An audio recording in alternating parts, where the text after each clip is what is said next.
পৃথিবীতে একজন মানুষই শুধু জানতেন যে তিনি পৃথিবীতে কতদিন বাঁচবেন, সেটা হচ্ছে সাইয়েদনা আদম আলাইহিস সালাম। ওনাকে বলে দেওয়া হয়েছিল উমরুকা আলফু সানা, তুমি পৃথিবীতে বাঁচবে 1000 বছর। কয় বছর? সাইয়েদনা আদমের সামনে অনেকগুলো রূহ রাখা হলো। সাইয়েদনা আদম বললেন, এরা কারা? আল্লাহ বললেন, এরা হচ্ছে নাসালুক, তোমার বংশধর, পৃথিবীতে তোমার পর এরা পৃথিবীতে আসবে। সাইয়েদনা আদম বললেন, আল্লাহ ওই যে একটা রূহ দেখা যায়, এটার নাম কি? আল্লাহ বললেন, হাদা ইবনুকা দাউদ, এটা তোমার ছেলে দাউদ, সে দুনিয়াতে নবী হয়ে আসবে, তার ছেলে সুলাইমানও নবী হয়ে আসবে। সাইয়েদনা আদম বললেন, মাবুদ, আমার ছেলে দাউদের কত বছর হায়াত আপনি দিয়েছেন? আল্লাহ বললেন, 40 সানা, মাত্র 40 বছর, 4 ইয়ার্স, 40 বছর তোমার ছেলেটা বাঁচবে। ও আল্লাহ, আমি বাঁচবো কয় বছর? তুমি বাঁচবা 1000 বছর। সুবহানাল্লাহ। সাইয়েদনা আদম বললেন, মাবুদ, এত ফুটফুটে সুন্দর আমার ছেলে দাউদ, মাত্র 40 বছর দিলেন কেন? জিদ মিন উমরিহি, বাড়ায়া দেন। কি করেন? সুপারিশ করতেছে পোলার লাইগা। কে? বাবা। আল্লাহ আপনি বাড়ায়া দেন। আল্লাহকে বাড়ানো যাবে না, লেখা হয়ে গেছে। রুফিআতিল আকলাম ওয়া জাফফাতিস সুহুফ, কলম তুলে নেওয়া হয়েছে আর কালি শুকায় গেছে, আর কিছু করা যাবে? সাইয়েদনা আদম বললেন, মাবুদ, আমার 1000 বছর কেন দিলেন? আমার এই সুন্দর ফুটফুটে ছেলেটারে মাত্র শুধুমাত্র 40 বছর কেন দিলেন? ও মাবুদ, আমার 1000 বছরের দরকার নাই, আমার 1000 বছর থেকে 60 বছর আমি আমার ছেলেরে দিয়ে দিলাম।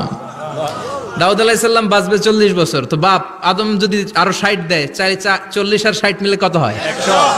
ভালো হিসাব বোঝে এরা, 100। আর আদম আলাইহিস সালাম পেয়েছিলেন 1000 বছর, 60 কমে গেলে রইল কত?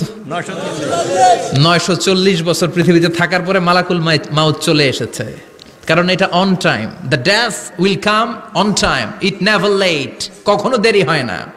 আল্লাহ বললেন, লিকুল্লি উম্মাতিন আজালুম ফাইযা জাআ আজালুহুম লা ইস্তাখিরুনা সাআতাও ওয়া লা ইস্তাকদিমুন।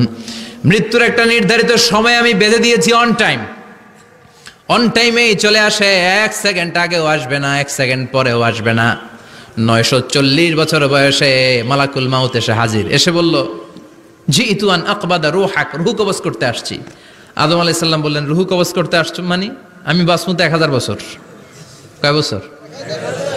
মালাকুল মাউত বললেন, না না, ওই যে আগের কথা স্মরণ করেন, আপনি 60 বছর দিয়ে দিয়েছিলেন। কয় না, আমি দেই নাই, আমি আরো বাঁচুম, আরো 60 বছর পাওনা আছি, আমি দেই নাই।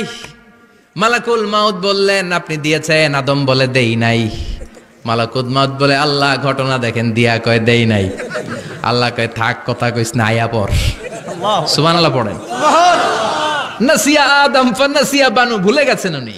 আমরা ভুলে যাই, আমরা খেয়ে বলছি খাই নাই, নিছিলাম পকেটে, কয় নেই নাই। এরকম ডাকাইত আছে না নাই? নাসিয়া আদম ফানাসিয়া বানু, বিশ্বনবী বললেন, আদম ভুলেছে তো তার সন্তানরাও ভুলে যায়। জাহাদা আদম ফাজাহাদা যুররিয়াতু, আদম অস্বীকার করেছে, তার সন্তানরাও অস্বীকার করে। সেদিন থেকে আল কিতাব ওয়া শুহুদ, মানে লিখে রাখার সিস্টেম আর সাক্ষীর সিস্টেম চালু হয়েছে। সুবহানাল্লাহ পড়েন। সুবহানাল্লাহ। 940 বছর বয়সে মালাকুল মাউত এসে আদম আলাইহিস সালামের রূহ নিতে পারে নাই। উনি 1000 বছর যখন হয়েছে তখন এসে সাইয়েদনা আদম আলাইহিস সালামের রূহ কবজ করেছে। যেই দিন পৃথিবীর প্রথম মানব, প্রথম নবীর রূহ মালাকুল মাউত দুনিয়ায় এসে কবজ করেছে, ওই দিনটাও ছিল জুমাবার। সুবহানাল্লাহ, আল্লাহু আকবার। আবার বিশ্বনবী বললেন, লা তাকুমুস সাআহ ইল্লা ফি ইয়াউমিল জুমআহ ইযা যুলজিলাতিল আরদু জিলজালাহা ওয়া আখরাজাতিল আরদু আসকালাহা ইযা রুজ্জাতিল আরদু রাজ্জাও ওয়া বুসাতিল জিবালু বাসসা। কিয়ামতের দিন পৃথিবীটাকে একটা প্রকম্পন দিয়ে কাঁপিয়ে দিবে কে? মারাত্মক একটা ঝাঁকুনি দিবে আল্লাহ, পুরো পৃথিবীটা কেঁপে ভেঙে চুরে খান খান হয়ে যাবে। এই ঝাঁকুনি আর আর্থকোয়েক, ভূমিকম্প এর ঘটনাটা যেদিন ঘটবে ওই দিনটাও হচ্ছে জুমার দিন। চিৎকার করে পড়েন সুবহানাল্লাহ।